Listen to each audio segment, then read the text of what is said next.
조갑제 TV 시청자 여러분 안녕하십니까? 2021년 3월 2일 아침 7시입니다.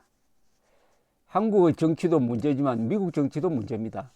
한국 사람들의 분별력도 문제지만 미국 사람들의 분별력도 크게 망가졌습니다. 2000수백 년 전 그리스 철학자 플라톤이 이 민주주의는 문제가 있다. 민주주의는 선동에 약하다. 선동되면은 국민이 폭민으로 폭도로 바뀐다. 그러니까 철인들이 정치를 해야 한다. 철인들, 엘리트가 정치를 해야 한다 하는 그런 주장을 했던 게 새삼 일리가 있었구나 하는 생각을 갖게 합니다.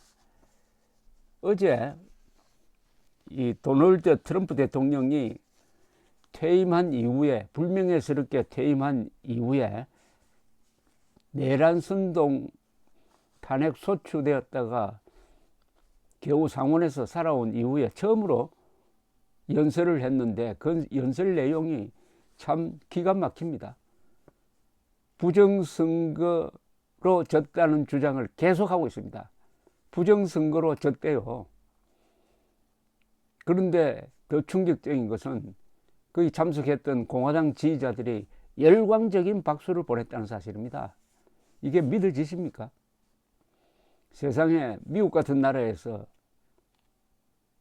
야당이 부정선거를 할 수가 있습니까?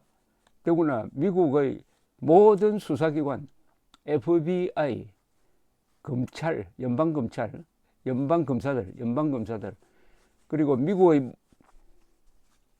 거의 모든 재판소, 그리고 최종적으로는 대법원까지도 부정선거 없었다는 판결을 내렸는데도 전직 대통령이 어제 대법원을 비판을 했습니다.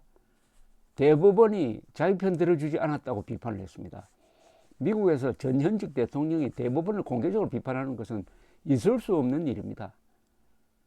더구나 이 대법원은 9명 중에 6명이 공화당에서 추천한 보수적 판사입니다. 그 중에서 3사람은 트럼프가 추천한 사람입니다. 트럼프가 지명한 사람입니다. 그런데도 공개적으로 대법원의 판결을 비판한 것은 사실은 미국의 민주주의의 근간을 흔드는 거죠.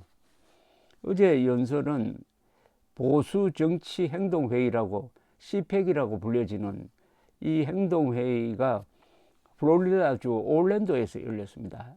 여기서 연설을 했는데 그는 나는 2번이나 이겼다. 아마 3번이나 이길 가능성도 있다라는 이야기를 했습니다. 이 말은 뭐냐면 2016년에도 이겼고 작년 대선에도 이겼고 2024년에 출마할 뜻도 있다는 뉘앙스를 비쳤습니다.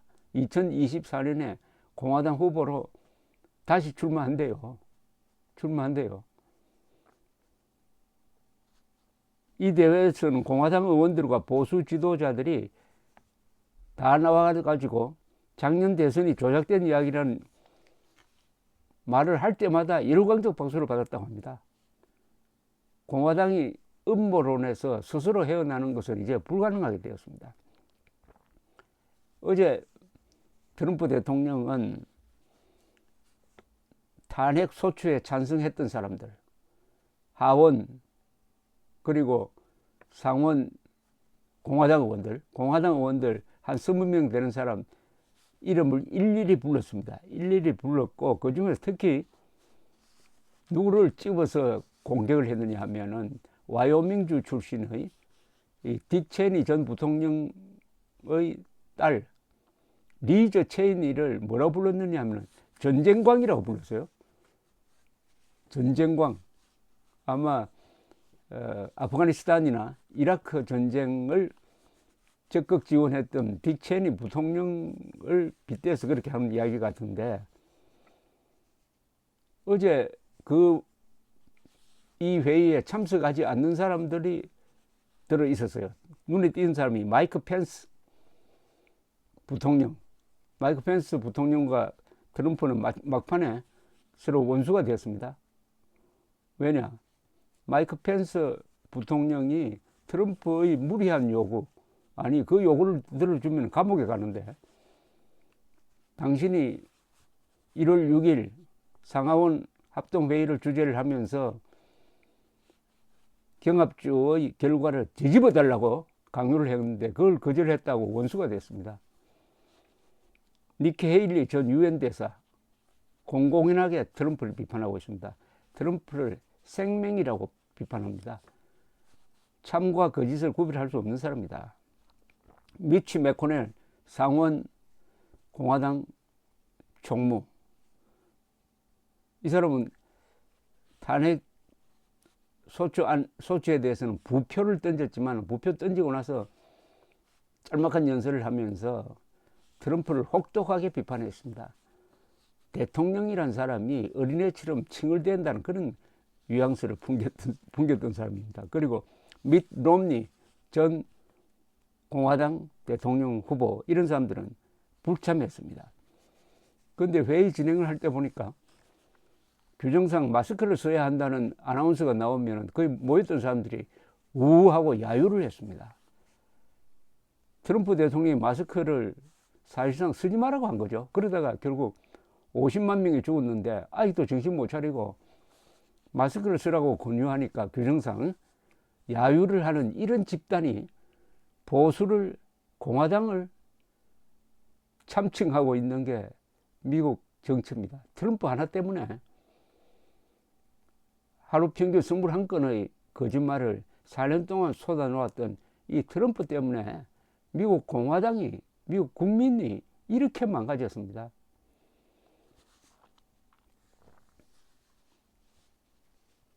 그리고 트럼프는 뭐라고 그랬느냐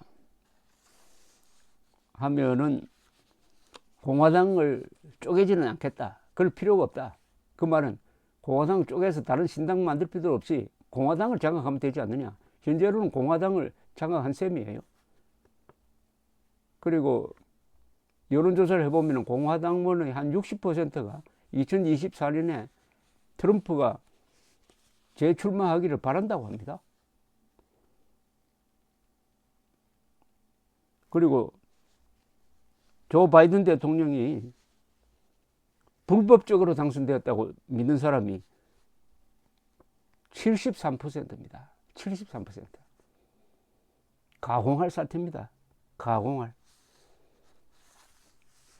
이 연설에서 트럼프 대통령은 이 요새 유행하고 있는 캔슬 칼처라는 말을 하면서 이 민주당 쪽을 비판을 했습니다. 캔슬 칼처라는 게 뭐냐 하면은 한국말로 번역하면은 거부 문화라고 봐야 되겠네요. 거부 문화. 그러니까 미국의 민주당 지지자들이 뭐든지 안 된다 한다는 겁니다. 안 된다 한다. 뭐에 대해서? 미국의 정통성, 미국의 역사, 이런 데 대해서 무조건 비판한다 이거죠. 조지 워싱턴도 노예를 가졌다. 토마스 제퍼슨도 노예를 가졌다. 로버트 리 장군, 그 존경하는 로버트 리 장군도 노예주의자들의 편이었다. 이런 식으로 또 시어도르 루즈벨트도 동상을 떼어내야 한다. 이런 식으로 과거 역사를 부정하는 것, 뭐든지 안 된다 하는 이런 말을 하나 만들었습니다. 그래서 캔슬 칼처라고 합니다. 저 사람들은 무조건 안 된다는 사람들이다. 캔슬 칼처.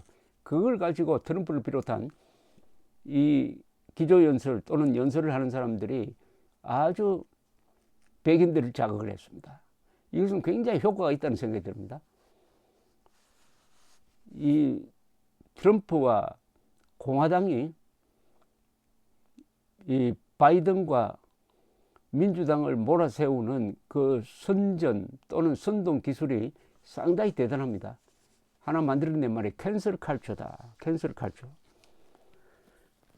이렇게 함으로써 이제 트럼프는 공개적으로 활동하기 시작했습니다. 이런 일도 드뭅니다. 지금까지의 전직 대통령은 다 조용하게 지냅니다. 현실 정치에 부임자가 잘하든 못하든 논평을 하지 않습니다. 그건 예의가 아니다. 이 전통이 완전히 무너지고 말았습니다. 선동을 계속하겠다는 겁니다. 다만 트럼프의 선동이 공화당이라는 울타리를 넘어서기는 힘듭니다. 공화당이라는 울타리를 넘어서기는 힘들고, 공화당은 결국 미치 맥코넬 같은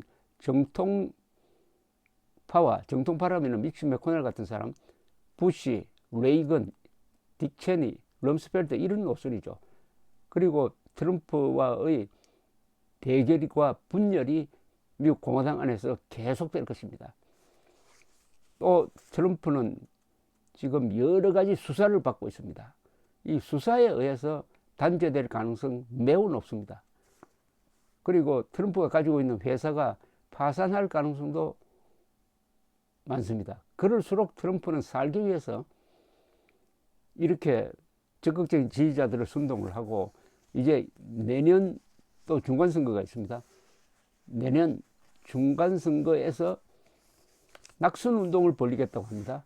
즉 자기를 반대했던 사람들을 예비선거에서 떨어뜨려 버리는, 공천을 못 받도록 하는 그런 걸 통해서 자기 힘을 과시하겠다고 어제 선언을 했는데, 참 보기에 흉한 모습이었습니다. 링컨을 배출한, 레이건 대통령을 배출한 미국의 공화당이 저렇게 망가지는 걸 보면서 다시 한번 음모론의 폐해를 느끼게 합니다. 어제 광화문 집회에 나온 사람들 중에 상당수가 뭘 주장을 했느냐 하면은 사전투표 반대하자, 사전투표 반대를 주장을 했습니다.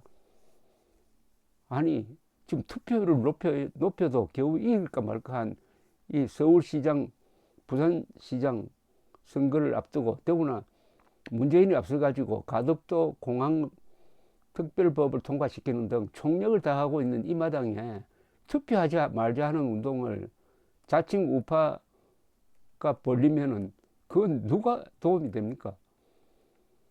사전투표를 적극적으로 하자는 운동을 벌려야지, 사전투표 부정이라는, 아니 그 사전투표 제도를 누가 만들었는데, 사전투표 제도는 법은 이명박 때 만들고 시행은 2013년 박근혜 때 했습니다. 박근혜 대통령이 실질적으로 도입한 사전투표가 부정이 있었다는 황당무계한 트럼프식 선동을 했으면은 이제 좀 이성을 되찾을 때인데, 아직도 이 마당에 사전투표 하지 말자는 운동을 벌려가지고 지금 민주당 선거운동 열심히 하고 있는 사람들이 한국에 상당수가 있습니다. 아직도 트럼프가 복귀한다고 믿는 한국 사람들, 그 중에는 장관 출신도 있고 외교관 출신도 있고 교수 출신도 있고, 이 음모론은 학력과 관계 없는 거랍니다. 음모론은 결국 그 사람의 인격과 관계 있는 듯 합니다. 어쨌든 권력자에 의한 선동이 그 건전한 미국 사람들의 정신을 망가뜨리는 모습을 우리가 지금 지켜보면서 민주주의의 이 문제점을 깊게 인식을 하고 이걸 어떻게 바로잡을 거냐 다 고민해야 할 상황입니다. 감사합니다.